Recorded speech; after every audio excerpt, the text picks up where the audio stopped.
Mixed Combat Radio family. It's been a while since we did a show. It's been a couple weeks, but we're here. We have a lot to talk about. 2 weeks isn't that long, Matt. We skipped a week. Dude, there was a time when we did like daily shows. Okay. The good old days. Doing weekly. Anyways, we missed the review of Canelo, John Ryder, so obviously we'd have to talk about that. We had a slew of controversial fights, so to speak, this last weekend. Rolly Romero, Ismael Barros, what was his name? Barroso. Thank you. Omar Juarez. Francis Bartolome. Cannot wait to get into that one. The Misfits card, which wasn't real boxing, but surprisingly star of the day controversially, and then somehow was the least controversial event of the weekend. Weird. And obviously this weekend we have Lomachenko, Devin Haney for all the belts at lightweight. I'm very excited for this one. Is it a mega fight, Gary? We're gonna get into it. Okay, I cannot wait. God. Is it gonna do 1.2 million pay-per-view buys? I don't know. Probably not. But digressing, let me get to my lovely co-host, the one and only Melody Joy from the Beauty of Boxing. Melody, how are you? Good. Finally here, pajama day, as Canelo would, He showed up. Shows up. He showed up to everything in pajamas, right? Like silk pajamas, the whole shebang. He barely got out of bed for that fight, so of course. He doesn't really have to when you're the face of boxing, Sorry. Or as Oscar says, he has to fight Munguia now to save Mexican boxing. Okay, Oscar. And of course, the other one and only Gary in Dallas from Texas boxing scene. Gary, how are you? First off, free Ja Morant. Ja did nothing wrong. That's one. Two, everyone check out my article on the documentary on Omar Juarez, which will be released this fall. If you just Google Omar Juarez, more than a champion, it should be the first thing that pops up. It should be the first result. That's the name of the documentary, More Than a Champion. It'll be out in October, I believe. It's in the fall. I will be in the documentary. And check out the article. It's on Texas boxing scene. But if you just Google search Omar Juarez, More Than a Champion, it should be the first thing that pops up. We got a big week. Matt, you not into the Katie Taylor fight? Because you didn't even mention it. I'll be on. I'm sorry. It's on the docket. It is here, so we will talk about it. Okay. I'm going to mention at the top. I apologize. We got two big cards. I like that card too. There's a James Metcalf fight. It's a pretty good card. It's all right. What? Well, I literally have no idea who's on it. Oh, we'll go through. Don't worry. But continue, Gary. Yes. No, that's pretty much it. I'm going back and forth on this Devin Haney fight. I think Lomachenko has a path to victory, but we'll get into that. I have my mind made up, but I may change it over the next. We have about 48 hours, 72 hours. What day is today? Is Wednesday? Yeah, today's Wednesday when we're doing this on Patreon. Yeah. But anyways, a lot to get into. And also on that card, I know you didn't mention Gary, because clearly you don't care about women's boxing. But Terry Harper, Cecilia Brækhus, okay, a fight that Rob is very strongly determined on in our group chat, that Terry Harper is some phenom. Yeah, what's her thing with Terry? He's some Terry Harper truther. Gary, like she got knocked out. If I said Mario Barrios, there's more to that Tank Davis fight than you think. You're like, bro, he got knocked out. Like there's no more to it. Like he lost. You might argue he was winning when he got knocked out, but there's no controversy here, right? Like dude got knocked out, right? Like I don't understand what. There's more to it. Like, all right, Rob. Like I'll give you the floor, man. Explain yourself, right? But like. Dude, I know you didn't see the group chat, obviously, but when Rob said that, Rob in the group chat was talking to Gary about the Brækhus Harper fight, I think a day or two ago, and he was talking about how Harper actually should have got the nod in all these fights, and Gary's like, no, she should have lost like the Natasha Jonas fight like twice, right? And also she got knocked out by Bumgarner, right? And then Rob was like, well, there's more to that fight. And I'm like, what do you mean more to that? How can there be more to it? Right? Not at all. Maybe her dog ran away that morning, guys. We don't know. Maybe her grandma passed away. No. No. Mm-mm. She still got knocked the fuck out. Yeah, It's I've okay. seen guys fight with bullets. I've seen guys' mothers pass away, and they're like, "We need the money." No, she doesn't get a pass. No. Anyways, digressing. A lot to get into, and so without further ado, I think we should start sort of chronologically. Unless anyone else has any further objections, like we should start. Yeah. Canelo, Ryder, because that's the farthest way back. Yeah, take our way back. Canelo Alvarez beat John Ryder via, I believe, is what unanimous decision, right? There's nothing controversial about it. Where is it? Yes, UD. 118 scorecards, and then a 120 scorecard. I mean, the only like big takeaway I have, which is kind of the title of the show, was like, this wasn't a bad fight. It wasn't like Canelo got hit a lot, so to speak. He kind of did. This was a opponent that Canelo 4 or 5 years ago would have finished. Yes. And he didn't. And it seems like now we have the Bivol fight, which he looked really bad in. The Triple G fight, which Triple G looked horrendous in, but Canelo didn't capitalize. The Canelo of the second fight would have knocked him out, right? In my viewpoint, and the way I look at it. So are we now getting to a Canelo that's 32 years old? He has 62 professional fights. I thought you were going to say he has 62 children. I was like, he has 3, but whoa, that's a lot. Slow down. 62 professional fights. Keep going. Sorry. Are we getting to a point where now Canelo is past his prime, so to speak? You know, not that he's faded or he's old all of a sudden, but he's now looking older. He's now looking past his prime, so to speak. This is not a vintage prime Canelo anymore. I don't know if any of you guys have any thoughts, Melody. I mean, Canelo is a guy that we really like. You got a tattoo of his sort of slogan on you as well. I mean, are you of the same mindset that a Canelo 5 years ago would have? Oh yeah, smoked these fools. Yeah, but I mean, it just looked like he was fighting demons in that ring. Like he was fighting his own self, you know, like the darker version of himself. He was fighting. Like you're saying that, though it was lighter. Are we saying that haired version of himself? He is fighting himself. No, I'm gonna take it serious, even though that was a funny joke. Okay. We haven't seen Canelo partying more. Yeah. Like publicly partying, and not that he's never been a partier.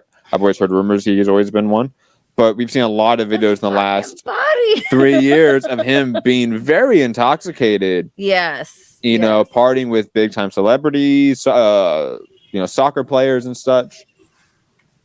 Yeah, he likes to throw down, bro. Are we just now at a different Canelo that wasn't 2018, 2019 version of Canelo? Are we ever going to get a Canelo that's going to knock somebody out in the next 5 years, you think? I mean, are we done with the knockouts? I don't know. Gary? Well, look, when I say LeBron James is past his prime, I'm not saying he's trash or he's garbage. He's just clearly past his prime. If I say Chris Paul is past his prime, you may say he's trash. I'm not saying that. I'm just saying he's not as good as he once was, and that's evidently true, right? But when I say that about Canelo, like so many Canelo fanboys on a boxing Twitter sphere and in the boxing community get so triggered. Like I said, he's trash or garbage. I'm not. He's past his prime. Matt is right. I was interested in what Matt was going to say because Matt's a Canelo fanboy, right? And Matt's right. He's not. I'm not. He still beats most 168 pounders. And he still beats, I think, probably every 160 pounder. If he could do, I probably can't do that anymore, right? So I'm not saying he's trash. I'm not saying he's garbage. I'm saying he's not as good as he was a couple of years ago. Yeah, Canelo from 3, 4, 5 years ago, the one that was in his peak, that was knocked out Kovalev, beat Jacobs, beat Triple G, right?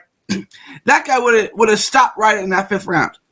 You know, the one that destroyed Rocky Felding would have destroyed John Ryder. Now, he won almost every round. I think I had a 10-2, right? Or 11-1. Like, I had a round or two for Ryder. But, I mean, it was basically Canelo won every round. And that's a decent, top 15 middleweight, super middleweight, right? It's not a cab driver. And Canelo took care of business. Like, I think Benavidez could beat him, and I think Morrell could beat him. Anyone else at 60 or 68, I think he beats. Right? I mean, so I'm not saying he's trash or he's a bum. He's still very, very good. And maybe he could beat Benavidez, right? Benavidez has a lot of flaws that we could get into from a technical standpoint that maybe someone with a ring IQ like Canelo could capitalize on. But yeah, no, the best of Canelo. Sorry, he's had again. He's not that old, but it's more than 62 fights, man. Like that's a lot of fights, right? And the reason why fighters fight later in years than they used to is because they fight less, right? Errol Spence is 32. He's had like 28 fights. Same age as Canelo, almost to the day, right? A couple months apart. He's had 28 fights.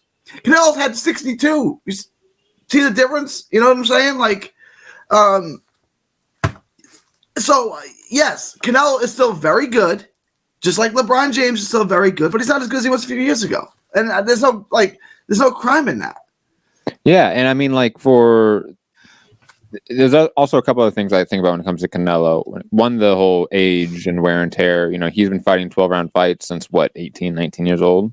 Pobrecito. You know, when, like you were talking about with Earl Spence, those are guys that didn't start fighting 3 or 4 round pro fights till 18, 19 years old. You know, they were fighting 3-round amateur fights, which is very, very different. The intensity is different. You know, love amateur fights, but a 3-round amateur fight is different than a 12-round 8-round, 10-round professional fight, and Canelo's been doing that for 20 plus, for 15 years at least. I want to, so the kind of Canelo coming out party was when he fought Cotto's brother on the undercard of Mayweather Mosley. That was 14 years ago, 13 years ago. It's 2009, 2010. It's 13, 14 years ago. That was a long time ago. He was fighting good opponents, 10-round fights, 12-round fights. He's been fighting those for a long time, right? Like, that takes wear and tear on your body. And he's never took 2 years off like Mikey did or Spence did or Floyd did, right? He's never had that long gap. He had a 6-month suspension when he ate the carne asada,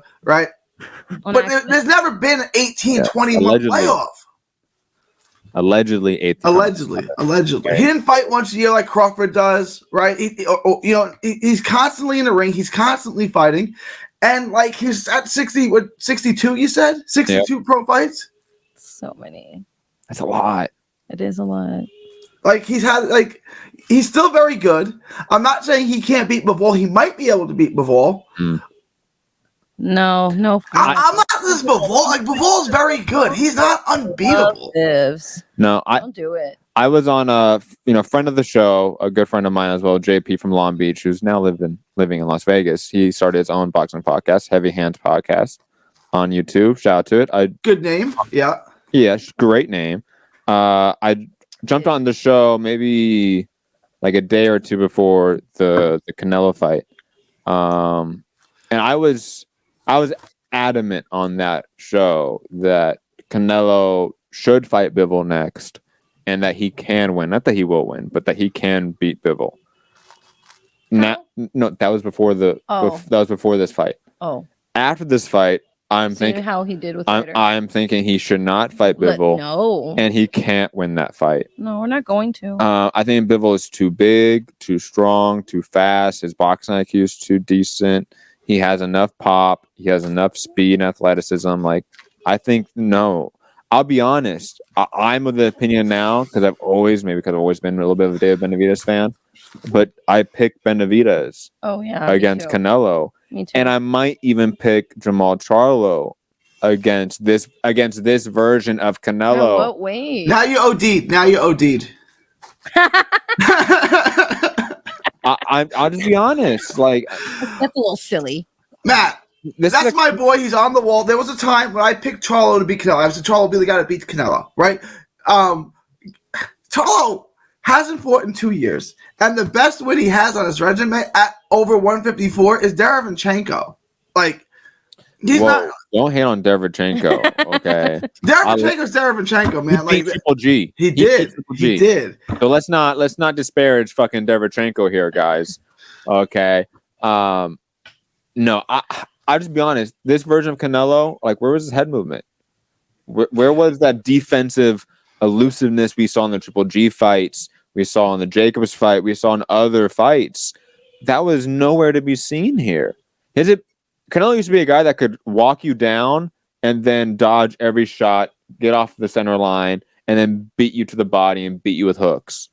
Now he's just a guy that just walks in with his head on the center line and is looking for just I don't know. He's not necessarily looking for knockouts. He's not. But he's he's more. He's not setting up his shots either. He's coasting. Yeah, he's totally on coasting. That's what. Maybe it's due to the opponent, but this is also again a guy that a Canelo that's coasting would still finish, a la Liam Smith, a la other guys that he has beat. This is a guy that he should have knocked out. To be quite honest, he knocked out Sergey Kovalev. He should have knocked out John Ryder. Yeah. Do you think Canelo could beat David Morrell?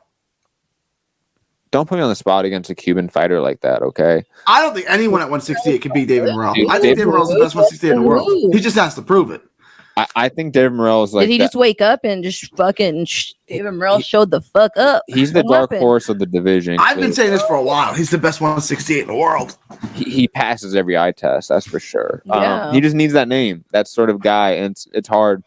You know, like if this was 5-6 years ago, like one of the Durrell brothers would fit perfectly.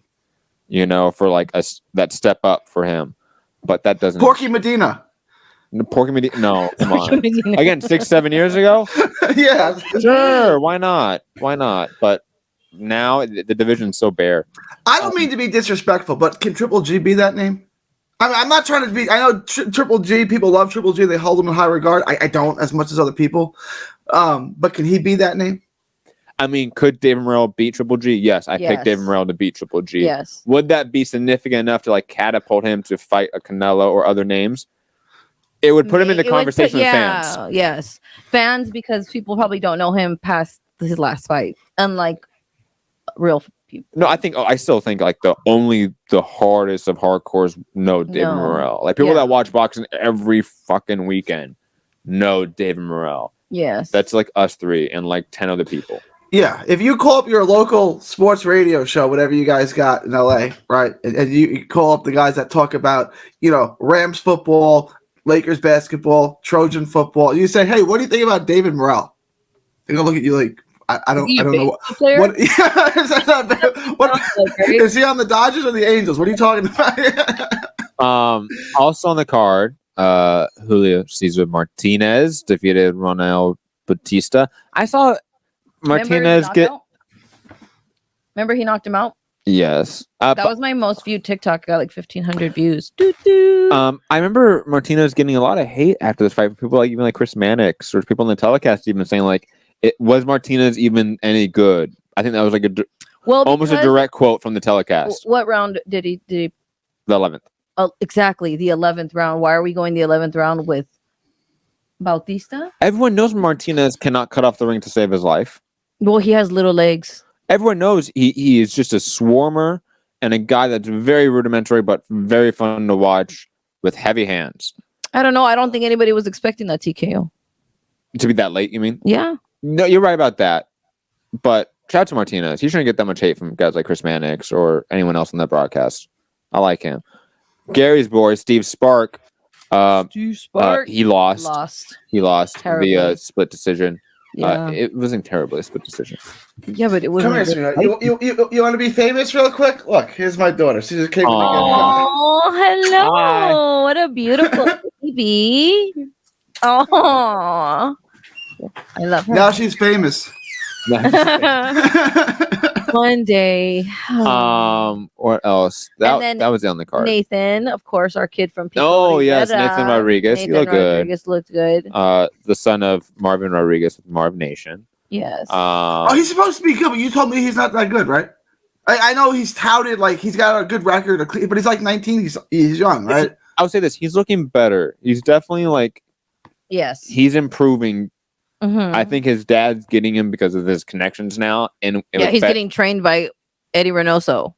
So he looks much better than he did before. The problem was that he had neither of the boys, him and his brother, had amateur experience at all. They kind of joined the boxing gym for funsies at like 19. For him, I think he was 16 when his brother joined. They had no amateur careers at all, and then he started his pro career in was it Costa Rica or Mexico. When he was like 16, 17, his dad started his pro career like right off the bat. Okay. But he's looking much better. And the fact that he even got picked up by, the Reynosos, that's, a good sign. Yeah, that is a good sign. He took care of his opponent. Yeah, for a guy that had almost double the amount of fights. Right, yeah. Or he had way more, he had over double the amount of fights. Well, yeah. Alexander Vajicek picked up a win as well, former champion. Any other thoughts on this card before we move on? Julio Cesar Martinez. Bam Rodriguez beats him and Sonny Edwards in the same night. That was not good. I've always thought he was flawed and stuff. He was fun to watch. That was not a good performance. He got a stoppage, right? He got a stop in about 11th round. Am I remembering that right? Yes. That was not good. That was very poor. The guy he fought, he should have stopped in like 3 rounds. Yeah. He was losing rounds in that fight too. That was not good. Remember people thought he could beat Chocolatito? Dude, Bam just broke his jaw, man. Let him come back. Or facing a puncher like Martinez, okay? Yeah, let him chill. And Sonny. Come on, bro. Come on. Sonny can't punch. Okay. Sonny sucks, bro. I mean, I hate him, but I mean, it's so frustrating. He doesn't. He keeps winning. Like I see him improving, and I get so mad. Like, oh, why? Fuck Sonny. Moving on to this past weekend. Like I mentioned at the top, we're not going to obviously talk about it in depth, but we did watch it. I'm assuming Gary didn't watch it. It was the KSI. Oh, event. Yeah. I wanted to just see the girls, so we put it on in the morning. Yes. Did you catch it, Gary? I did not. I did send you, I think, the elbow knockout, though. Did. I did see that. I did. Yeah, with the elbow. That was one of the most vicious elbow knockouts I've seen in boxing history. But since then, it's been, a week? And KSI is still saying it wasn't an elbow. Like, we all saw it clearly. No. He's come out and said it's an elbow. He just said... Are you sure? He said he hit him first. He did. He didn't land. No, he came out in an interview, I think, like a few days after the fight and said he finally watched it and he's devastated that it wasn't his actual hand. But he won't rematch him if it's a no contest or if it gets overturned to a DQ or anything like that. But it's not real boxing, so it doesn't matter. What were they saying that the fights weren't real, right? They're not. Where are they commissioned by? They're exhibitions. But he said, they're like I can't remember. They were saying that those fights were like whoever would put them together, somebody in the UK, I think they were saying that they have their own commission. Obviously, it's owned by like Jake Paul and them, or the. I think that's probably fluff because it's not BoxRec. No, none of that stuff's on BoxRec. Then how is it like random people can just fight each other? Yes, in big stages. They're exhibitions. It's like. They basically hire out a sanctioning body. I mean, I know that happens in Texas, but I mean, hey, Matt, I gotta pop off for 1 second. My thing's freezing up. Hang on 1 second. I'll be back in like 1 minute. Hang on. No worries, Gary. I see you frozen. It's okay. We'll keep talking about this bullshit card. Stay frozen. Let me take him off the screen. You're not staying frozen like Gary. I'm trying to take him off the screen. There we go. Boom. Okay. So. Let me put the logo on the screen too. Boom. There you go. So I was like, why yours? Well, never mind. I don't have one. What I know about exhibitions is that they usually hire out, like they license out like a sanctioning body, or they will pay, like, let's say you have an exhibition in California, right? You can hire those refs and officials to act as judges, but it's not really sanctioned. It's not really sanctioned as a professional event. But they'll take the money. Still, yeah, of course. I mean, they just made it seem, obviously, because they made it seem very real. Misfits, that it's a real. I thought they were licensed fights. Me too. So, like Jake Paul's fights are professional fights. I just thought somebody said, "Oh, these are commissioned by," and they said some little like a little acronym, and I don't know who they were talking about, but they mentioned it multiple times. That's what I'm saying. I'll go back and look it up. I'm pretty sure there's somebody who's regulating these fights. That's what they say. But like Triller, those are all exhibitions. Like those weren't real. The Vargas brothers? I'm just kidding. No, those weren't real fights either. But that fight started Saturday with controversy because that elbow knockout, which was vicious and absolutely illegal. Mm-hmm. It was, what's the term? It wasn't intentional, but it was absolutely illegal. Hey, you guys said regulators. Have you guys heard the Morgan Wallen version of Warren G's regulator? Where he have you guys heard this? No. You must. Do you know who Morgan Wallen is? No. He's a very bad country singer, like pop country music. But he says regulators, like he's dubbed over regulators. You guys must check this out.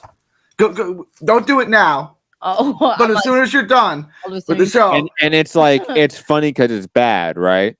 is it bad? it sounds kind. It starts with regulars like, and then it goes.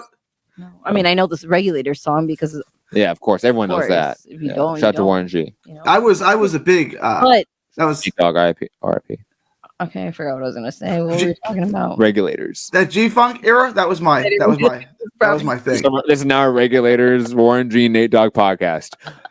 Anyways, digressing. Nate Dogg died, right? Yeah, Long time ago. Did he ever do anything in the entire field of music besides if you smoke like I smoke? Or did he ever do anything besides Regulators? Did he ever do anything ever again? Yes. Nate Dogg did. Nate Dogg? Oh my God. What did he do? It was like hot. Dude, Nate Dogg was in like all of like West Coast. He was like the hook chorus guy for like all of like West Coast rap from like 1993. It felt like to 2005. There's no way. Make it that far? Yeah, 2003 maybe. Whenever he died, right? Yeah, but like he was on Eminem albums. He was on. Nate Dogg featured everywhere, dude. He was on. For like 15 years. Too Short. Easy. Yeah, Easy. Ice Cube. Snoop Dogg. He was on even in 50 Cent. He was on a few times as well because of 50's connections with Dre. So that's how Nate Dogg was there. But yeah, Nate Dogg. So he had a better career than Warren G. I would say Nate Dogg was absolutely more influential than Warren G because Nate Dogg brought the melodic like sound to rap. Like I'm gonna sing on this fucking rap song about like shooting somebody. Like that there was no need for like like Dr. Dre and like the G-Funk. That was my sound. Like I never really liked the East Coast stuff. Was fine. Like I like Mobb Deep. Like and how I never do you really know about Nate Dogg's illustrious career. I maybe I'm forgetting because it's 30 years ago, almost 20. 30 years ago. You said it like a million times. His computer's gonna pick it up now. If you're gonna make us go listen to a bad country pop song, please go listen to some more Nate Dogg tracks. Okay. Oh my God. Rest in peace, Nate Dogg. Wasn't he like the cousin to Snoop? He was Dr. Dre's cousin. Warren G was stepbrothers to Dr. Dre, and the Dog Pound, like Corrupt and Daz were all they were all friends. Yeah. Anyways, digressing back to boxing, I guess. After we had that controversial non-boxing event in the Misfits DAZN card, the Showtime. You forgot to mention the Italian card on ESPN Plus. I didn't forget. I remembered to not mention it. I remember not mention it. Moro Forte. I'm assuming you have a write-up, Gary, for us. Set the record straight. He had a controversial draw with Grandelli last year, and he got a first-round knockout. Ghirardelli the chocolate? No. There's some right there. You're not far off, but it kind of like that with an R. Kind of like that. Yes. Anyways, shout out to Italian DAZN Matchroom, whatever. No, it's not Matchroom anymore. It's not Matchroom. No, it's not. There's a new promoter on it. Yeah, new promoter. Eddie Hearn lost that shit. I think he gave it up. I don't think he got outbid for it. No, did you see Eddie's? I don't know who the new promoter is. Do you know who it is, Gary, on the Italian shit? I know the name of the. Is it somebody we don't know? Yeah, it's just an Italian. It's just an Italian promoter, like OPI or something. Eddie Hearn had like a slide comment about Devin Haney because Devin Haney is not with him anymore.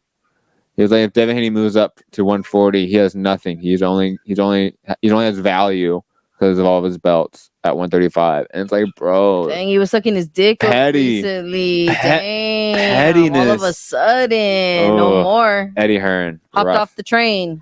Rough. Back to Showtime boxing. Rolly Romero, headliner, baby. For some reason, got another headliner. I guess title shot. And I know there's a lot of different wild conspiracies about what happened and transpired here. Because at the end of the fight, which should have been the end of the fight, Tony Weeks, it was the ref, called stop the action when seemingly no punches landed from Rolly Romero, but punches were landing from Barroso. Mm-hmm. Round And did Rolly again, go down again? This was second round. He went down. Was it? It doesn't say, but Rolly did get knocked down. I think it was in the second or third round. Yeah, second round. And he looked like shit in this fight. Oh, he always does, but in this fight it was terrible because he fought a 72-year-old. Yeah, easily 72. Bro, how old is he for real? No, they say he's 40, but come on, I'm 40. Do we look the same age? No, we're 40s. No, no, bro. If I look, he doesn't look that bad in this picture. Guys. Matt, we saw him in real life. What do you mean? He looks like. Look at those sunken eyes and the weight cut, guys. He looks. This isn't even weight cut. This is normal. That's him from like 10 years ago. He's just malnourished. Dude, his debut was in 2005. He almost debuted 20 years ago. Rolly was in the nutsack.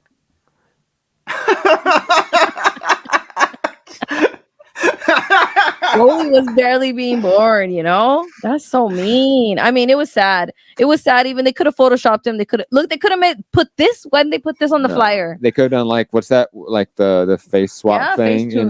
Can you put Mark Castro's picture up? Why would anyone pick that picture?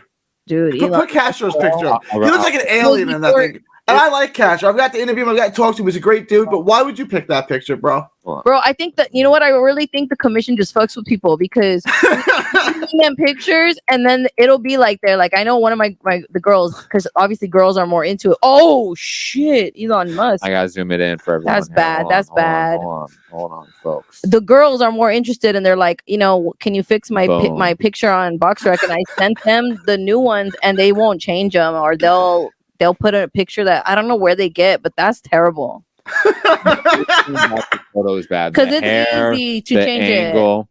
He does not. This is not a conspiracy like Jimmy Butler is Michael Jordan's illegitimate son. This is Elon Musk's illegitimate son, right? Bro. Yeah, this is dude. How far does he live from like Silicon Valley and stuff? Where? I don't know. Where's Mark Castro from? Fresno, isn't he? I mean, that's like what 3 hours. Terrible. That's not that far.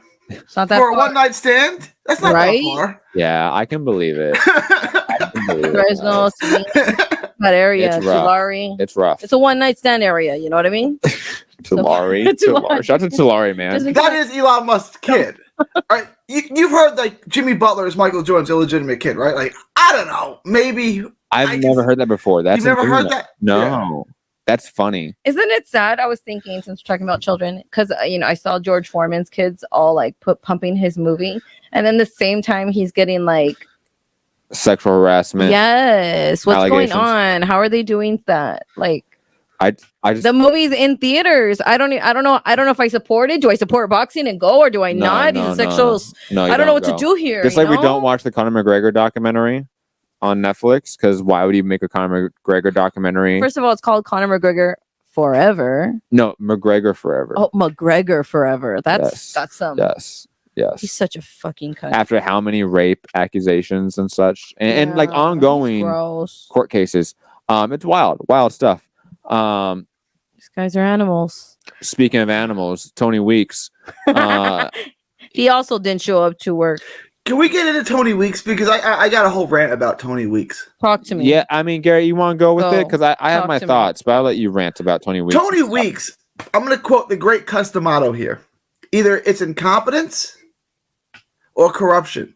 And no one is that incompetent.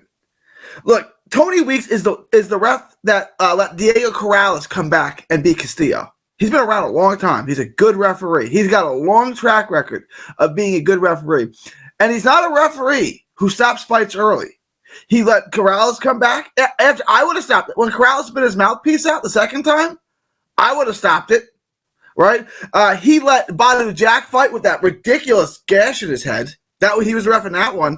He was reffing the Tyson Fury fight when Tyson Fury should have had the fight stopped on him when his eye was about to fall out. He let all those fights go on. Remember that. But now the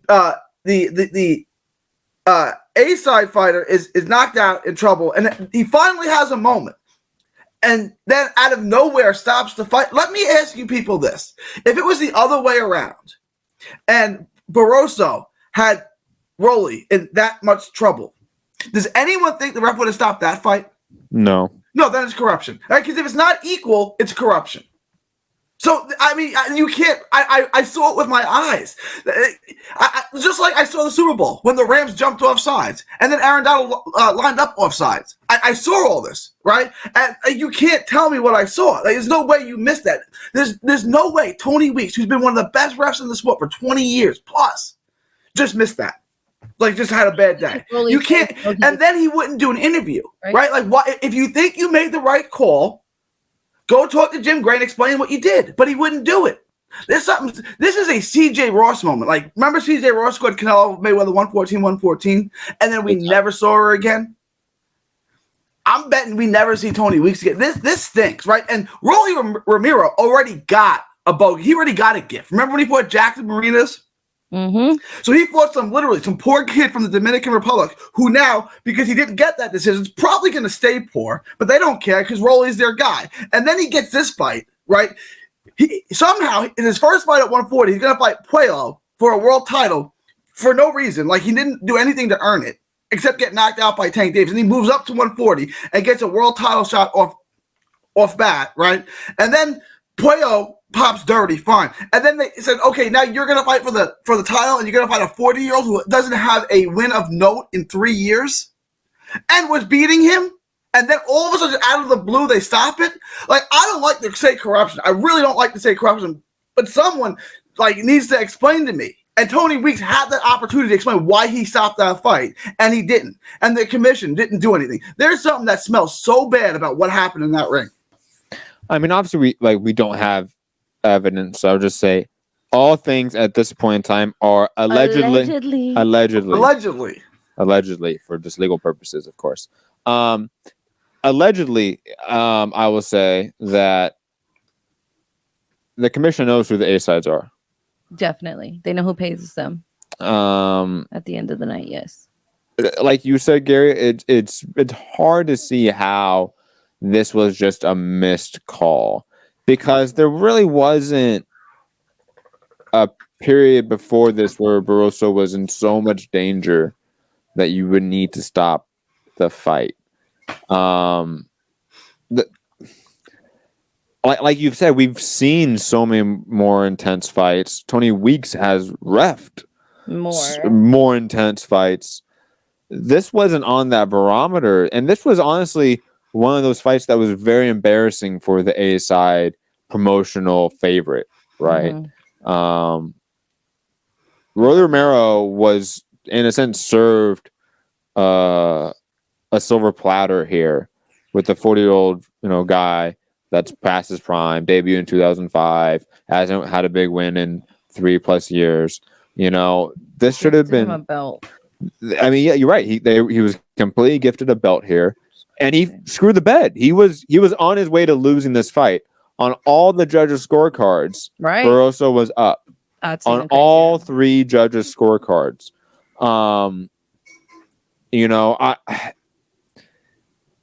This is one of those cases where I think it's not. There doesn't even need to be like Tom Brown, for example, who's the promoter of this, going to 20 Weeks saying, "Hey, make sure you throw the fight my way."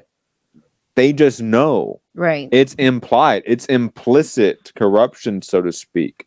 But dude, that just smell that it reeks of way more. Like, his pocket's got to be a little heavy leaving these fight. I'm sorry. Well, this is not a just nod to the A side, bro. He fucked A side was going down here, and he literally gave the fight to Rolly.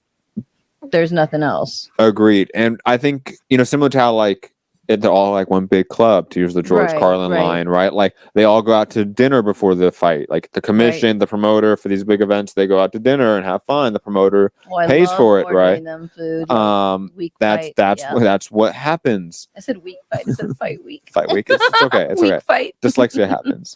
Whoops. But the what was I saying? They know who pays their bills. Oh. But Tony Weeks was taken off of the Devin Haney Lomachenko card.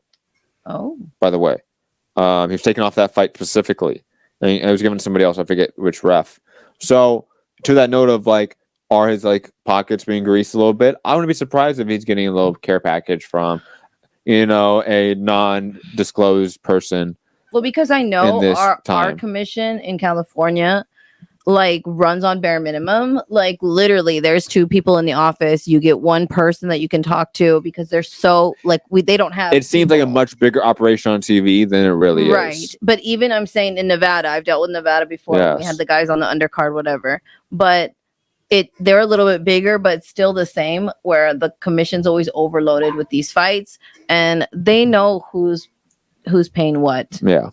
These people, you work with I would always complain because the promoters would get mad at me and tell me, talk to the commission. And I'm like, you don't understand. I also have to work with him in 2 weeks, in a month, in a month and a half. And it's the same motherfucker. I can't get away from him. So please, I got to work with these people. There's a relationship between the promoters. And you really do. They all love me, I love all the people I work with too. Are you saying you corrupted cards? No. Allegedly. I allegedly did nothing. Allegedly. But Rolly Romero got the win. And then number 2, look at co-main event. Also crazy. I want to mention. You want to talk more, Rolly? Just briefly, that they're clearly angling for the Ryan Garcia pay-per-view fight. Right. That's. I think that was kind of, in a sense, the implicit reason why he was gifted this win. It's because they were trying to get the Ryan Garcia fight, and that seems like where we're heading. And then I think too with money. Obviously, we know what money does with this in this little world. So I think that's a good little setup. Ryan's coming off a loss, and look, he's coming off a win. He's got a belt. We're gonna put this they're both of these guys talk shit a lot. And they're both fucking idiots on social media. Boom, let's set this up. Yeah. And it'll do 300,000 pay-per-view buys. Those are good. I bet there's more than that. I don't. Because everyone knows who Rolly is now. I bet it does. Yeah, and Ryan. What a number off. I bet it does 450. What do you mean everyone? Rapey, Rolly, everybody. Enough, not everyone. Enough people. Enough people. Not you're right. He's not Canelo, obviously, but enough people. I mean, he wasn't in the mega fight. That's Ryan. People might know Ryan. So this fight would be sold because of Ryan, not because of Rolly. Rolly's a hardcore name. But I'm saying Rolly's a good B-side for Ryan. Yeah, but we thought he was gonna do that for Tank, and Tank's still undersold for that card. You know what I mean? Now, maybe this is where we get to the point where you talked about on the Tank post-fight show of is Ryan Garcia the actual star there? Right. Rolly is a common opponent. The pay-per-view numbers, I think we can have that conversation, even though one's DAZN, one's Showtime. And then they're gonna put Tank in the audience, and they're gonna be like, "Tank's gonna fight the winner between." My gosh, they're gonna set it up. I don't want to see Tank ride. They're gonna have nobody. There's no need for that. Because this is they're gonna invite. Oh my god, I know what's gonna happen. Rolly gets a gift decision against Ryan, dude, and we're stuck with Tank versus Rolly too. The fight we never wanted. Did you see that? Totally off topic, guys. Jojo Diaz got picked up back again by Golden Boy. Ew. I know. Re-signed. I feel like Jojo with his El Monte with his out of the ring issues right now. He should just chill. People need to leave him alone. I feel like he's too toxic a brand right now, so to speak. He could just chill. You know who else people need to leave alone? John Morant. He did nothing wrong. Let him be. I really don't see why he got suspended either, but that's beside the point, Gary. Who? The first time he had a gun in a strip club when he was drunk I don't know the law there. I don't even know what state that was in because it wasn't in Memphis, it wasn't Tennessee. This was nothing. He didn't do anything wrong. Basically, rented out the first time he rented out a strip club and put money, made it rain and had guns and was on IG Live. He was waving the gun. It's not. Yeah, This was nothing. I want to say though, Gary, it was right around one of the mass shootings. So maybe that's why maybe maybe they were hey, cool it with the gun. And he was Disney. The first one, again, probably not criminal. I don't know the laws of liquor laws and stuff. The second one, he didn't do anything wrong. He did nothing. Why? Because Stephen A. Smith screamed for 20 minutes on first take. Now we got to suspend him. He didn't do anything. He was in the privacy of his home. I don't know if he was actually. He was in the car. He was in his car. It was in a car? Assuming it was his car, he could have a gun in his car. He didn't do anything wrong. Speaking of someone doing nothing wrong, Francis Bartholomew did nothing wrong in beating Gary's boy Omar Juarez.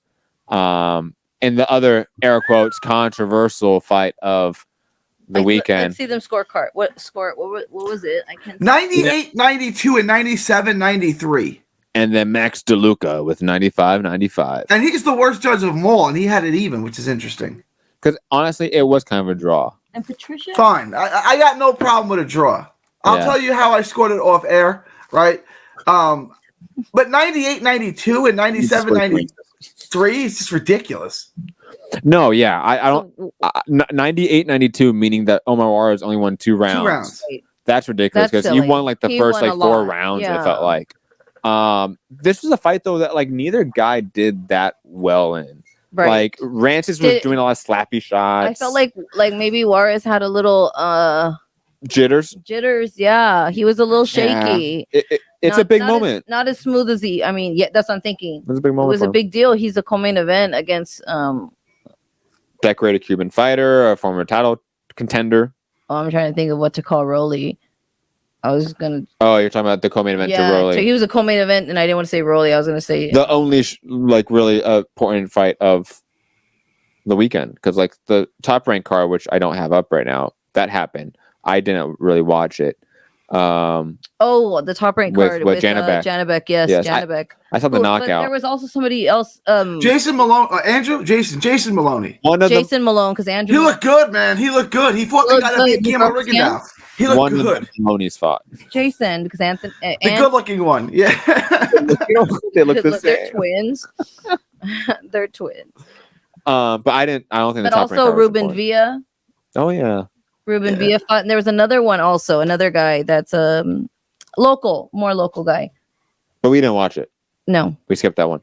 But Omar Juarez, I just think he didn't commit enough on his game plan. When he was pressuring Rancis, when he was throwing in combination, he was clearly throwing the better shots, the more impactful shots, so to speak. But maybe it was cardio issues, like you said, jitters, adrenaline dumps. You know, those things happen when a fighter that's young getting a big time fight. I'm excited to see him again. I don't think this loss should derail him too much due to the division. Especially if he goes back to Texas, he'll be fine. But Rancis he's a spoiler. I mean, this was going to be a tough fight. Gary, I know this is your boy Omar Juarez. I bet you have tons of thoughts about it. Any other thoughts other than the scorecard, which we both agree was wacky, even though we both agree a draw scorecard is probably the most accurate one. He had to put more pressure on him, right? When he was putting pressure on him, he was having success, right? But he was only doing it in spots, and then there was times he was going backwards and stuff. I remember there was a Johnny Tapia event in New Mexico, and I was watching Crawford and Porter with Omar's dad, Omar's trainer, and some other people, right? And Omar's trainer, Rick Nunez, was yelling, right, at Porter, right? We're watching it on TV. He's yelling at Porter, like, stop chasing him around. Like, stop chasing. You got to cut the ring off on him, right? Stop chasing him around the ring. And like now, it's like come full circle. Omar, stop chasing him around the ring. You got to cut the ring off him. You got to corner him. You just can't. He's too fast and too slick for you. You can't just chase him around the ring. You got to cut him off on him. And when he did it, he had spots. But yeah, it didn't seem like he was fully committed to that game plan. Maybe. Can we test Rancis for steroids? That was a 130 pounder who looked 10 pounds bigger than Omar, who's a natural 140 pounder. Can we test that guy for steroids? Who gains 20 pounds of muscle at 50 years old, like Rancis Bartolome? He looked huge in that fight. But it's the thing about the Cubans. They don't age. King Kong Ortiz, Guillermo, Lara, they fight till they're 50. What's in the water over there that they don't age? Dude, Fidel Castro had lung cancer for like 30 years. Okay. I mean, I don't know about the size, because you're right that Rancis is bigger and did look bigger compared to Omar. But like, come on, everyone's on steroids. Like everyone is. The whole boxing, and baseball, and UFC. Everybody. When I was in high school 20-something years ago, right? Half my baseball team took steroids. Like, why now, at the highest level, for millions of dollars, do you think they're going to stop? Oh, well, I made it this far. Now I don't want a competitive advantage anymore at the major league level. So now I'm going to stop. Right? It's ridiculous. Everyone is on steroids. Like, just who's dumb enough to get caught? That's really what it comes down to. I want to ask you guys, Omar's fight, They gave him 4 options, but I can't remember who the fourth one was. It was Gary Antoine Russell, Bakhmedov, who fought in the other fight, and Francis Bartholomew. Did they make the right choice? Yes. Gary Russell, forget that. We're not picking him. So really, it's one of the other two. I would vote. He Did they make the right? I think they made the right choice. I thought Bakhmedov won his fight too. This was a close fight. This was probably his best bet, honestly. I think so too. It was probably his best bet. He could have gotten. I don't know.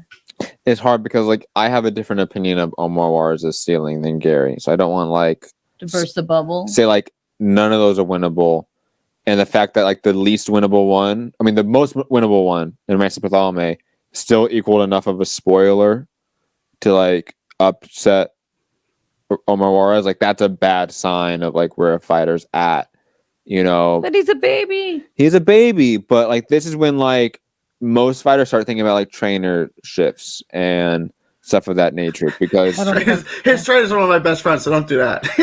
don't do that. Not to say anything like that. I don't know, but I'm saying like this is where naturally most fighters start having that. Okay, let me start trainer hopping. Omar's 23. Oh, he's a baby. See, you got time.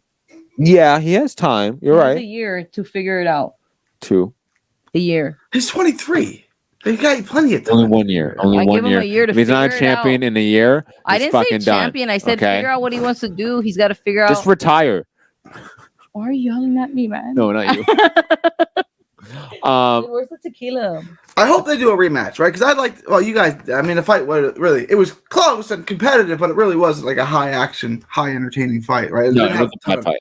It was a bad fight. It was a terrible fight, but that's not Omar's fault. It's Francis because Francis is always in bad fights. He's not David Morrell. Fight for him. Who else was on that card though? Oh, the Ken Sims Jr. and Akhmedov. I thought that decision was worse. Did you guys think Ken Sims won that fight? I'll be honest. I didn't think it was close. I didn't score it. No, I watched it. I didn't see it. We watched it, but Sure? Yes, you might have been asleep. But it was one of those I didn't score. But Ken Sims was all fucked up after the fight, so I didn't score it, and I was more just judging on like the casual basis of like that guy looks way more messed up. Akhmedov rearranges people's face like he did Barrios and Sims, and then loses. Every time. Every time. You're right. Poor Beats him the hamburger, man. And then he's like, peace. Akhmedov should be like 11-0 right now. Poor guy. Who else do we got? No one of note. Justin Valoria. He's from LA, isn't he? I have no. Is he related to Brian Valoria, the Hawaiian Punch? Maybe. That's what I think. That was a fun fighter. Fun little guy. Yeah. He looks like it a little bit. And he's from Whittier, so you're right. Yeah, he's probably related to Brian Valoria. I bet you. I think I slept through that whole card until Omar's fight. But okay, up to any other thoughts before we move on? Is that all that happened on Saturday? Because we didn't watch the top rank card. Did you, Gare? Any thoughts on the top rank card, Gary? Jason Maloney looked good. He fought the Filipino guy, AstroTurf, that beat what is his name? Who are you talking about? Maloney. AstroTurf. What Astro Lubio? What is this? The Filipino guy that Maloney fought. Yeah, he's Filipino. I thought that was going to be a good fight. Maloney schooled him. People are going to say it was boring and stuff. I don't know. Maloney looked real sharp in that fight. He looked real good. And hopefully his brother looks good too. And then Janabek fought the janitor, Vincent. So he got an early Vincent Astrolobia. That one, yeah. Look it. He's the one that beat Rigondeaux. Good old Rigondeaux. He can punch, but he's sloppy and stuff. Maloney schooled him. He was just Don't bring up Rigondeaux like that. I'm a Rigondeaux fan. I like Rigondeaux. I love Rigondeaux. But I'm saying Rigondeaux is another guy who says he's 44, which means he's 48. So moving on from that. Yeah. Okay. Coming up this weekend, the mega fight, Gary, right? Or no? Is it not a mega fight? Not a mega. Lomachenko, Devin Haney.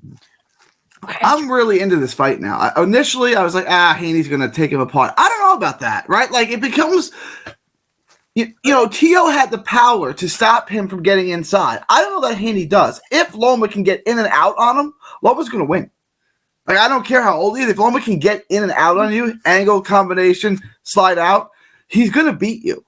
I'm going to pick Haney tentatively. I'm not picking that with much confidence. Like 2 weeks ago, I would have said, oh, Haney easily. Like, I'm going to stick with it.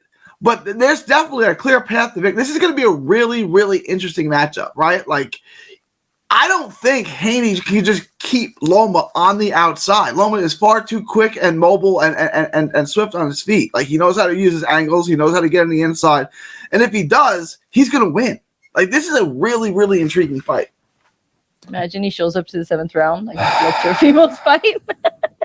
I don't think, dude. I don't know. I've seen Loma do crazy shit, like fucking lose, like just do crazy shit. I never expect Loma. I love him. I love Loma. I would tattoo him on my body if somebody else paid for it. But Matt's like, but he's from a fake country. don't put That's a testing site for Lockheed Martin that poses as a fake country. I didn't say it. Gary's saying it. Wow. I will say that's accurate. I feel like you infiltrated Gary. Dude, I feel like you have now infiltrated Gary. Gary just hung up on like one thing. Okay, everything else like he pretty much agrees with me on.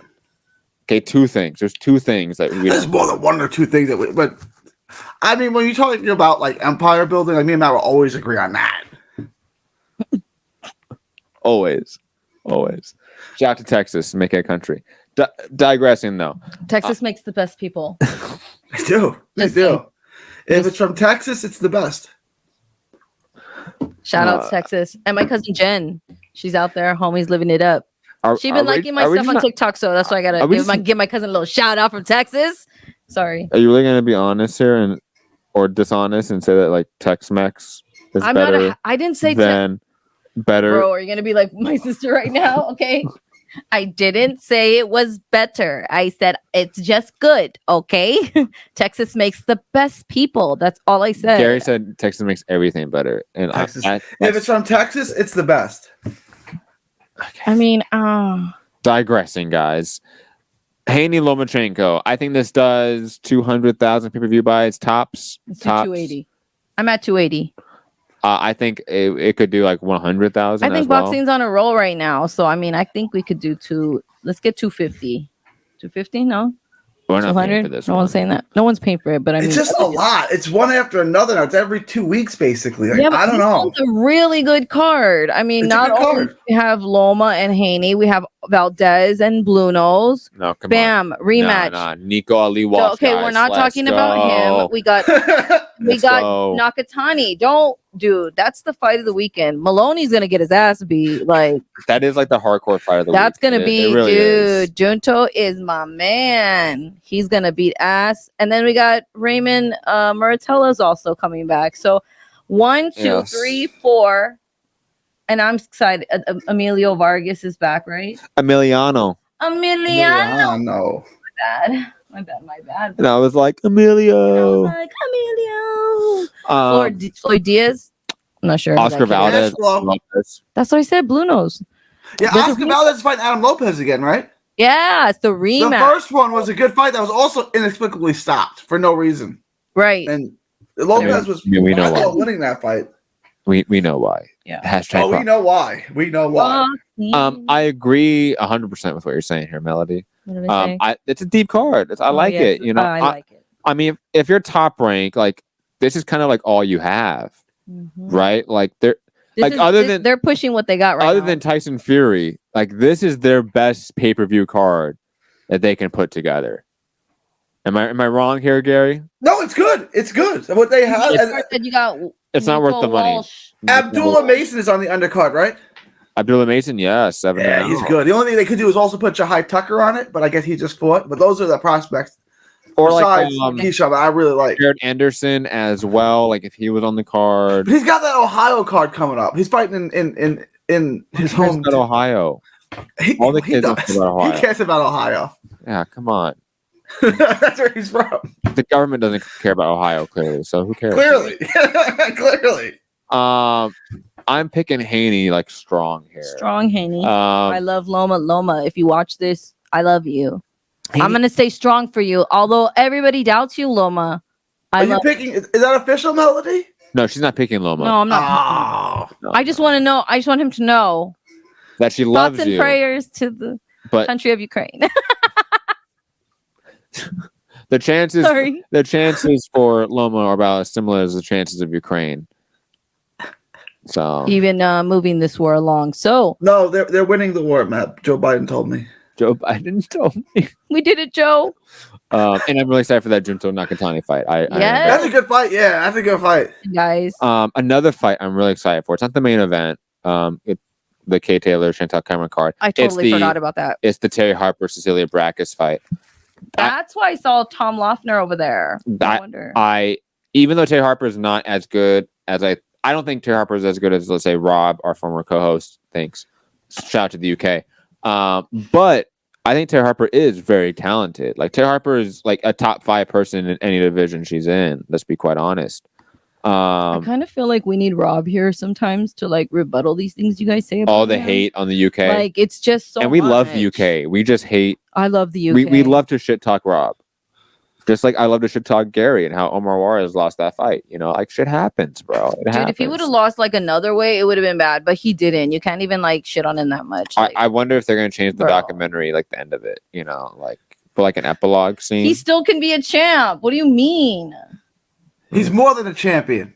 More than a champion. More than a champ. He's not a champion. You don't need a belt or a title. So he's less than Boom, he's less. Tell him. He's Pick less. him up. Less, Omar, if you're watching, you don't need that shit. Different than a champion. Different than a champion. Different. More accurate.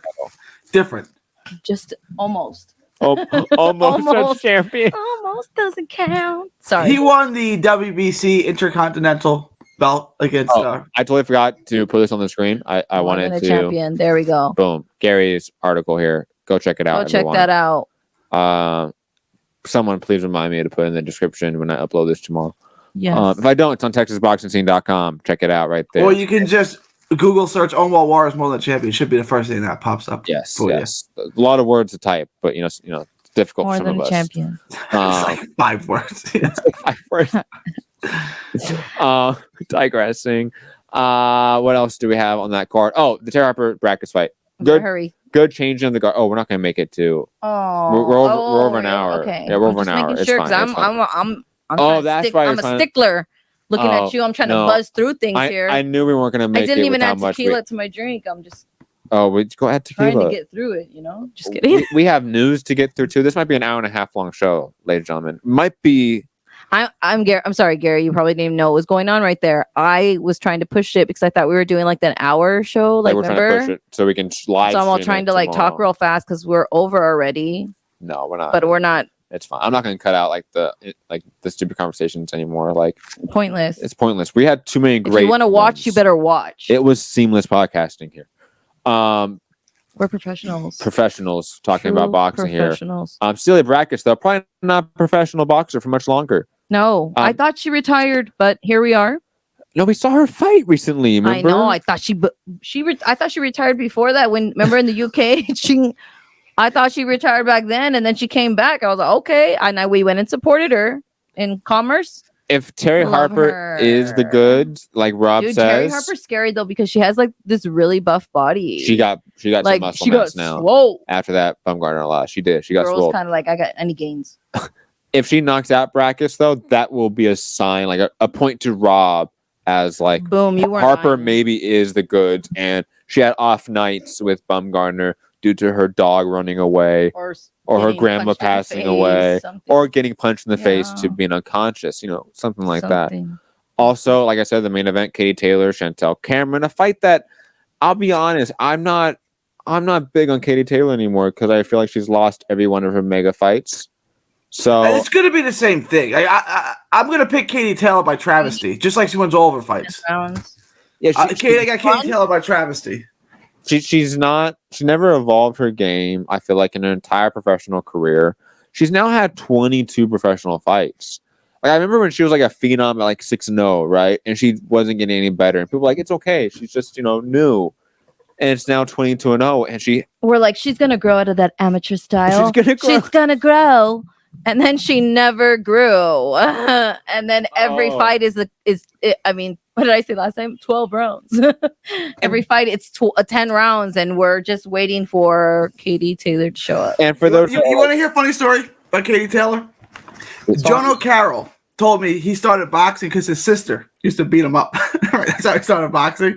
And the first time he goes to spar, who do they put him in the ring with? Katie Taylor. Annihilates him. I'm still getting beat up by girls. Imagine going to the no, she'd whip your ass. At that point, it's probably like gold medal, still in the Olympics version of Katie Taylor. Somebody told me when we were talking, somebody was talking shit about Katie Taylor, and then another guy jumped in and was like, "You guys, we can't talk shit on her, like what she did for women in the Olympics." I was like, "Yeah, is that like all?" Yeah, no, even that's overblown. Like I'm sorry, still, this is that's not all.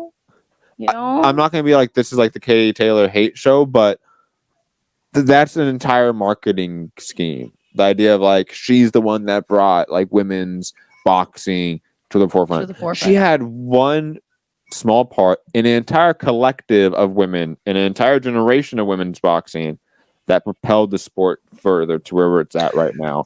She was one of many women involved in that. I want to point one thing out, though. I'm not a Katie Taylor fan. I think she's also over big fights. I think she's going to lose this fight and get a bogus decision because it's in her home country. Oh, they pushed that shit. She sold out Madison Square Garden in about an hour and a half. Okay? The New York Liberty have not sold out Madison Square Garden in 25 years. So, like, she does have some juice. Like, her name does carry. Oh, no, she definitely has, like, a little bit of like star power, especially in like certain U.S. markets like New York, Boston.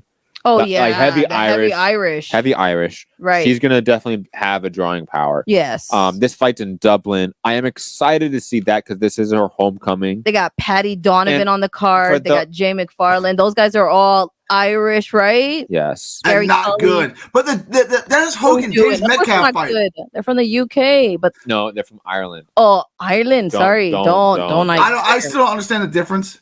Oh, Gary. It's part of Great Britain, but not UK. I don't understand. I don't know, man. Gary, to put in your Texas mind, okay, even though this is not a one-to-one analog at all. I know. And this is actually probably disrespectful to Irish people. So for the Irish people out there, I'm not saying this is the same thing as what you guys went through. But you know how, like, in your mind, probably, like, the U.S., like, colonized Texas from being, like, its own republic? Well, they didn't call it. They signed an agreement. You know what I mean, though, right? Sure, yeah. Okay, imagine that, but for, like, 800 years, and then, like, the U.S. caused a genocide in Texas. And split it in half. So, like, that's kind of what it is. Religion part of it, like, it's all fucked. And then there is a true like ethnic difference because of Irish people being predominantly Gaelic, and such, and Celtic, while English people are Anglo-Saxon, French predominantly. Those are the main ethnicities that are in like English. Mm-hmm. So there is a little bit of that. Like, there are different groups of people. But digressing, for those who don't know, Dublin in Ireland has a very strict curfew at like 8 p.m. So that's why there's really never been mega fights in Ireland, even though Conor McGregor, Katie Taylor are huge Irish superstars. Conor McGregor had one very small show in Ireland. They always have like shootings and shit at their shows. Well, then obviously we had Irish boxing to completely fall away due to Daniel Kinahan. It's a mess. And him, causing deaths. Because I know they can only do shows in certain areas in certain times and certain times because of all the drama. I want to say this got special exemption. If I could be wrong, people in the comments maybe later like, no, they're actually going to do it earlier in the day, because that was always the thought, was just do it early in the day. But in terms of trying to get it for U.S. broadcasting, for Conor McGregor, for example, that was always an issue because Conor McGregor is a U.S. star. Kay Taylor, they don't have that issue, so maybe this is going to be early in the day. But from my understanding, they got special exemption for this. I hope it's early in the day, because then we get to watch. So, for example, if this is early in the day, instead of the UK time, Ireland time, being like a 2 p.m. main event, it'll be 11. It would be 11. Yeah. It would be something like that. What time does the card start? I don't know yet. DAZN's put out like really good, like where to watch the fight, what time. Not on theirs, remember? Yeah, even not on their shows. So do you guys have the boxing Showtimes plural app? Oh, it's good. It's free. Boxing Showtimes, like Showtime but plural, and it tells you when, like it gives you notification like hours ahead so you don't miss the start of everything, like big cards and things that you can only stream on like some website. Like it'll notify you of everything. Boxing Showtimes. I do hope this is like a sign for like the boxing scene in Ireland to like get a jump start, because Daniel Canahan's really been isolated, I think, from Ireland in these last few years. So hopefully this is a way for the people that love the sport of boxing in Ireland to restart it in a big way. Take over. Yeah. I mean, hopefully this is a sign of good things to come. Moving on to news, unless anyone else has any other thoughts on fights this week. James Metcalf and Dennis Hogan is going to be a good fight. Not two world beaters, but that's going to be a highly entertaining fight. I mean, it's going to be a good fight, but it's Hulk Hogan fighting. So who? Dennis Hogan. Remember he fought like Charlo? Oh yeah, I do. Yeah. He beat Munguia. Oh yes, I do remember. That's right. He beat Munguia. Oh. I forgot. Anyways, news of the week. Alicia Baumgartner, Christina Linnard. How you pronounce her last name? Do you remember? Lindartu? Rematch eyed for July 15th in Detroit. I'm kind of going to run through the news real fast. You guys can jump in if you want. Suetonius and Virgil Ortiz has been rescheduled for July 8th at AT&T Center in San Antonio. I know Gary has some conspiracy about doctor shopping potentially for why Ortiz is back here. Jamal Charlo willing to bypass everything and fight Andrade. Like most news, I almost didn't put this on the show, but I wanted to make fun of Charlo a little bit. I don't believe this. Tell me you have a date of Spence Crawford next. And like I said earlier in the show, I thought this was funny pettiness from Oscar De La Hoya and a little bit of sadness, actually. Like, this is sad that he said this. Canelo Munguia fight inevitable to, quote, keep Mexican boxing alive, says De La Hoya. Well, he's always known how to keep Mexican boxing alive. So, and like I said, I will touch on the Francis Ngannou contract, but I want to give you guys the final thoughts on all boxing stuff before I have a little mini 5-minute rant about take a breath. The Ngannou contract. So, guys, any thoughts on the news? Baumgartner, Virgil Ortiz. Gary, I go to you first, probably because of the Ortiz. Well, I'll just go Virgil Ortiz. First, I reported that about 3 weeks ago that Virgil Ortiz was going to fight in San Antonio on Texas Boxing Scene, and people told me that was wrong. No, I guess it wasn't wrong, was it? You can go back. It's in the middle of April. I talked to Eric Gomez, and they said it's going to be July 8th, and I said here in Dallas. And he said, no, we're going to do it at the AT&T Center in San Antonio. And I posted that, and everyone told me I was wrong. Well, looks like Eric Gomez knew what he was talking about. Talk your shit, Gary. Talk your shit, man. Is Virgil training in Texas or here? No, out there, out by y'all. Well, yeah, with Who's he with? Robles. Manny's real close. That's right. 15 minutes from us. Yes. I wanted to ask Matt. He got cleared from a doctor in Fresno. What? There's no doctors in LA. There's no doctors in. No, we have. We have multiple doctors. Yeah, a city of 8 million people. There's not one person who's a doctor. And now, because I didn't read the article, and I know I brought it up to you a couple days ago, and we were like confused about what really happened. Gary, I'm assuming, read the article. Yeah, I read the article. Let me ask Gary a question here. What exactly did he get cleared? Because this wasn't like just going to get a physical done with the commission paperwork, right? He needed to get something cleared due to his Ramba. And also, I'm assuming this wasn't really to get cleared for Texas, or was it actually to get cleared for the Texas Commission? Because commission in Texas is usually not as. It didn't. So I read Coppinger's article on ESPN, and it really was kind of void of details, right? I was asking that same question, right? Was it the WBA that says you need to get it cleared? Because I can't see the Texas Commission really caring. I'm not trying to sound funny, right? But I'm like, okay, he's not fighting in California. I knew the fight was going to be in San Antonio, so that means the only one to me would be the WBA. But Coppinger's article didn't get into detail on who he had to clear it by. And then when he went to a doctor in Fresno, like if you live in LA, Why would you go to a doctor in Fresno and not one around the corner? Unless you're trying to. There was a doctor in El Paso who was not a doctor at all, but he used to sign off on fighters saying he gave them physicals, right? And this went on for years and years and years. And there was there's a fighter in Houston, no-name fighter, club fighter, that got knocked out. And then he got cleared by a doctor in El Paso. And finally, after years of this, people are like, you know how far Houston is from El Paso? It's like 10 hours away, at least. It's like, this is from El Paso to San Diego is like the same distance as El Paso to Houston. And then, like, why would you go to a doctor in El Paso? And they ran his name, and it wasn't a doctor. He never went to medical school. He never passed the boards. He was never a licensed doctor. He just had medical paper, and that was good enough. Right? He had somebody's NPI number then, because he was probably just running like I'm a PA, and he's running off some random doctor. Yeah, PA, yeah. Crazy. That's amazing. I've seen it happen. Yeah, people are crazy. So the crux of the story is Mike Coppinger, bad reporter, bad journalist. We knew that. We knew that. Yeah, that's an obs. But I am curious about like who he actually had to get cleared by, because for what? Because I brought up to you, and that's what I said. What is he getting cleared for? And you were like, why would he need to be cleared for that? Texas only requires 3 things, and I'm like, well, maybe it's to get cleared in the future for California, because he lives in California. Somebody must be requesting these things. Yes. Unless he used it as an excuse to get him out of a fight contract. Like, let's say he used his excuse. Yes. His excuse was, oh, my arm's broken, right? So if your arm is broken and you get out of a fight contract, they're going to try to keep you in your contract, or at least moving forward, whatever. So they're going to say, give me something that says why you got out of that. Yes. And now he needs a note saying, I got out of that. He got out of that reason. He's cleared for it. Yes. Cleared. So that might be the exception.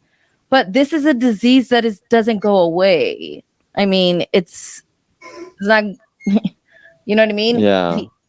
So he's just got to get stable and figure it out, like how his body works, how diet works, how medication works with being a fighter. That's going to be hard, but he's got to figure that out. But I don't know why he would be doctor shopping, you know? Yeah. I mean, other than like WA being like, we won't sanction you again. Right. Like that. Like that's so weird. Why would they care? Texas doesn't care. WA is weird, man. What's that? What's his name? Paco? That's Paco, right? Is it Paco? Yeah, dude. Paco's fucking weird. He might be the weirdest, like, sanctioning head, and there's a lot of weird ones. In terms of like the legit sanctioning heads. So I got the article here. It's from May 11th. Virgil Ortiz will return July 8th versus Astin. You notice now that he's recovered from Rob and discovered it was caused by long COVID. Ortiz told ESPN on Thursday. This says that he was cleared, right? According, and it gets into what it is. He recovered. You don't recover from that. He was cleared from it. I mean, he's got it for life. Like, he's gonna have flare-ups, and he's gonna have to take care of that, just like I have flare-ups with my. I'm assuming this is very bad wording from Mike Coppinger. It has to be, and I bet he's on like a regimen now. It has to be to get cleared. That's easy. It'd be like if I wanted to have a plastic surgery, right? Because I have this blood disease, I would have to go to my doctor, my rheumatologist, to get cleared to have that, with something else done. And they would have to look and make sure I'm on medication and it's getting taken care of. My livers, they have to do all that. So I'm guessing that might be what it is, but I don't know. It's random for Verge. And I bet you're right in terms of like he disclosed this information, so now he needs to produce a doctor's note getting him out of it, so just like what's his name did, the one that was last year. Otra on one of our cars? No, that was on the other card. The Mercado. Mercado's Hank Lundy. Yeah, Hank Lundy. The whole Hank Lundy and all that drama. That was hilarious. We knew I gotta be honest. Like guys like Hank Lundy, they have a right to fight, but a doctor has to sign off on them that they're fit to fight. He's fighting again. Yeah. I just wouldn't do it, right? And that's what happened to Holyfield, New York. Like, he passed his physicals, but the doctor's like, it's not going to sign off for you to fight, right? So, like, a guy like Hank Lundy, who's taking more beatings than you can shake a stick at. Yeah, and then I'm just like, I'm a doctor. You're asking me to sign off on you to fight. No, I'm not gonna do that. Like, I'm not gonna do it. All right. Any other thoughts on boxing before I talk briefly about this potentially industry-changing contract with Francis Ngannou, now former UFC heavyweight champion? Speak on it. Okay, a little bit of context here. This is the first UFC active champion to lead the promotion since 2004 in BJ Penn. It's been for a very long time almost impossible contractually for fighters to actually get out of a contract as a champion due to champions clauses, as they put. And they were in UFC was in a major legal issue with antitrust lawsuit coming down the pipeline, and they changed some of the contracts to allow sort of a sunset window on contracts, even champions. Francis Ngannou used that sunset clause to become a free agent, to put his value on the market, so to speak, and see who can be the highest bidder. The UFC has since actually closed that sunset clause in the contracts, by the way, which I found very interesting. That's funny. But reportedly that the UFC was offering him up to $8 million per fight, including to fight John Jones in a pay-per-view, with upsides in pay-per-view money after certain thresholds were met. Francis Ngannou turned that down for the PFL being a much smaller promotion. And he won't fight for at least a year due to trying to look for a boxing fight, which the UFC denied him doing. One of the reasons why he left the UFC, because he wanted to pursue boxing. The UFC denied him that in a very restrictive contract way. And we don't know the exact amount he's getting. We do know that it is 7 figures. So it is $1 to $9 million. And the game-changing aspects of the deal is that he has negotiated that all of his future opponents, which is about a 2 to 3 fight contract, will get at least $1 to $2 million guaranteed. I would say this is the first time in combat sports history where a fighter negotiated in part of their promotional contract a guaranteed purse for their opponent as well. Also, he's been given equity of the company. He's been named chairman of their sort of division in Africa. He will be sort of the lead creator of their event in Africa, their first ever event in Africa. So he's been giving a lot of ownership, both over his career and the direction of this company as a fighter. You don't think that's a lot to take on? Oh, it absolutely is. But he's only signed for a 2 to 3 fight contract. So I think this is going to be sort of his the next 2 years, and his what's it be the swan song, last hurrah, make a lot of money, and then now be in a leadership position within the company. Now, obviously, in boxing, for boxing heads that are still listening to this, the idea of a fighter also being a promoter is not really that shocking, I guess. Right. But in MMA, it is very, very shocking. This has never really happened before, where a fighter has been given equity in a company like this. On top of it, like I said, the idea of negotiating on behalf of your opponent, that's not even set yet. That's an act of like solidarity amongst fighters that has not existed. And we've had major unionization efforts with the MMA. We had boxers flirt with it. You know, I was in communication with boxers at the time, back in 2016, 17, that were interested in the idea of unionization, or at least forming an association of boxers, help provide for healthcare and such like that, pensions. I hope that this is a step that all big fighters take, because that will hopefully lead to the idea of all fighters within a promotion having ownership within that promotion, getting guaranteed purses, being able to determine their purses as well, having some sort of stake and say in it, similar to what we see in collective bargaining in major sports, basketball, NFL, and such, right? And I want to point out this is also during a time when UFC has hit record highs in finances. They made almost $6 billion in revenue last year, and while they admit fighter pay is lower now than it has been for some time, especially with inflation, it's actually at historic lows. So MMA being very much monopolized, hopefully, again, this is a step in the right direction. It's not the win of a full-on fighters union, as we almost got a few times in MMA, but this is big stuff. I don't know if any of you care to make a comment. Yeah, there's no fighter union for UFC, right? No. Right. I mean, they need. I mean, like Major League Baseball, the NHL, Major League NBA, NFL, MLS. They all have a players' union. They need a fighters' union, right? I mean, when you read something like that, right? The lower payouts in our best year. I mean, a union would solve that in like 5 minutes, right? But I mean, you need someone, a representative to kind of bring everyone together and say, like, this is what's happening. Let me go negotiate this for you. Yeah. And that would be solved. Now, like, PFL was the organization that Clarissa Shields fought in, right? Yes. Okay. So, I mean, it's got money. It's not a shoestring organization, right? Yeah, I would say it's one of the top 5 for organizations in MMA. Is this going to be I'm asking you to speculate. Is this going to be a real alternative? Because this kind of break UFC's stronghold, or is it just going to be like a side thing? This in itself will not break the UFC monopoly. What will start happening, I think, is the idea of like big names in the UFC being like, man, he got equity. Like he got a say and stuff. And he was able to negotiate for other fighters too. And then they start trying to do that for the UFC. And the UFC very quickly start losing control of the situation. Where it's a bottom up sort of struggle where the fighters in the UFC are like, well, he got it. Why can't we here? And a company that's making $6 billion, way more than any other fight promotion in the world, in all combat sports. The UFC is bigger than all of them. So that, I think, is where it starts happening. And there's already been attempts. So I think we are, let's say in the next 10 years, very likely to see that happen. But it's unfortunate in combat sports. I know you don't think it's combat sports, but professional wrestling, famously had a unionization effort that failed.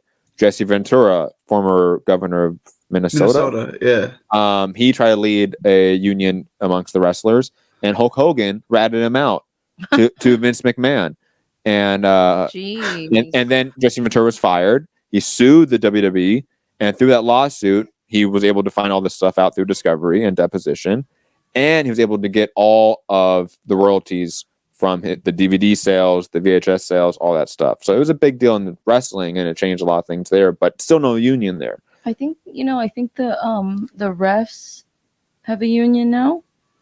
The boxing refs, they do, right?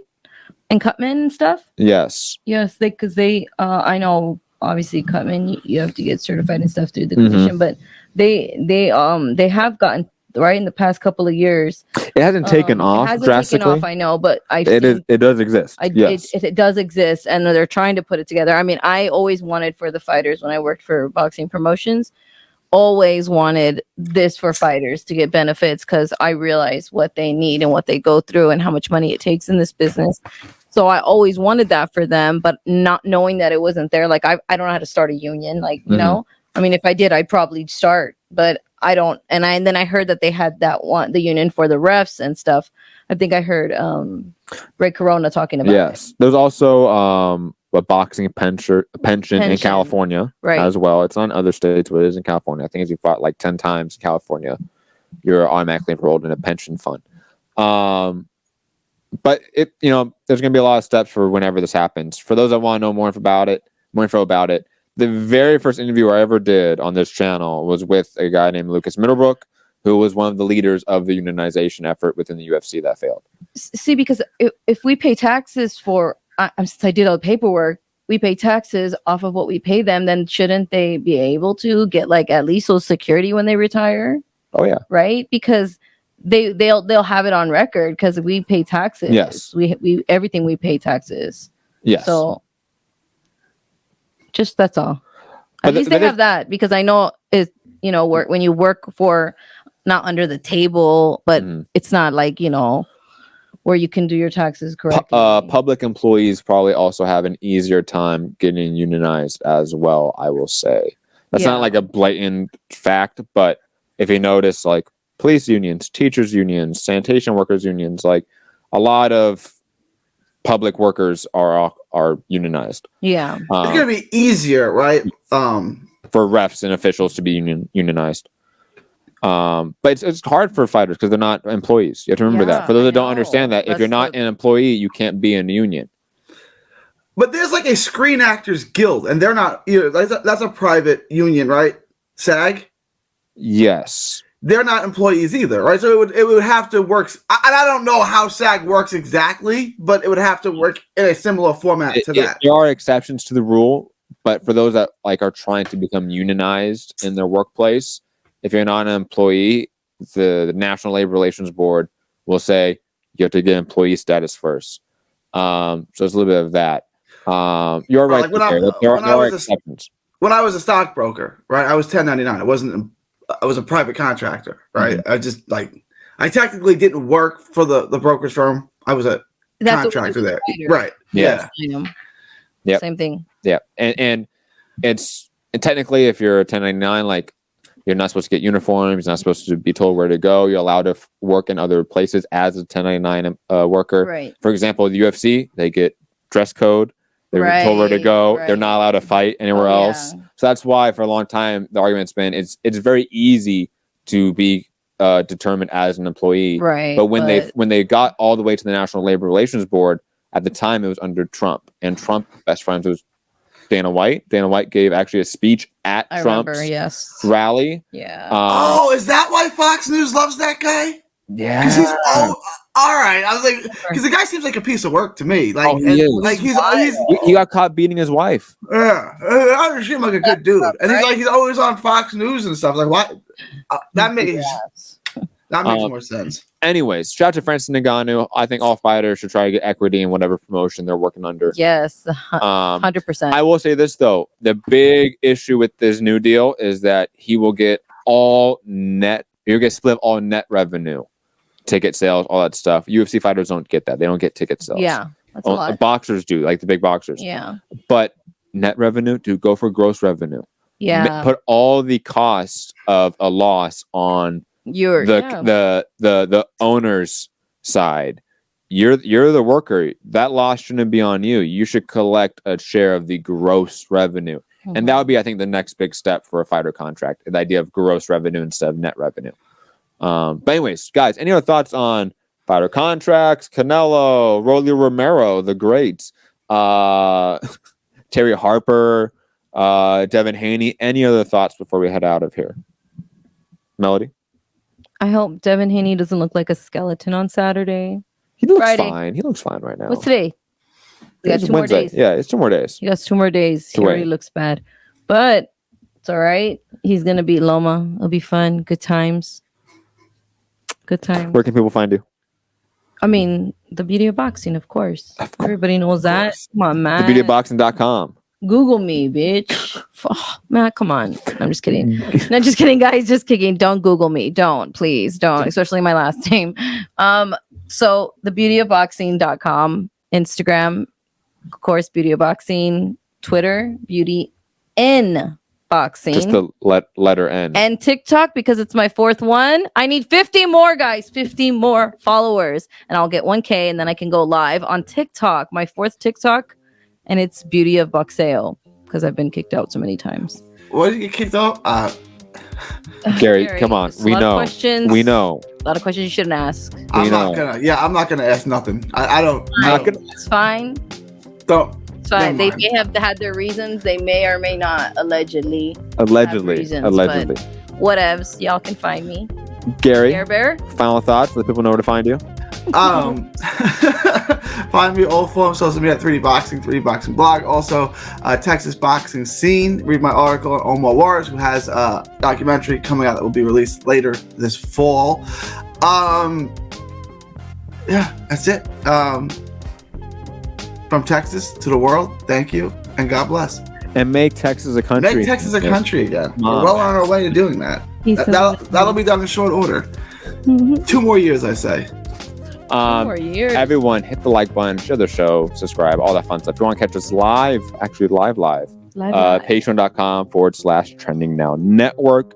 Obviously, if you're watching this tomorrow on YouTube, Beauty of Boxing, Mixed Comment Radio, Texas Boxing Scene, also all podcast forums as well.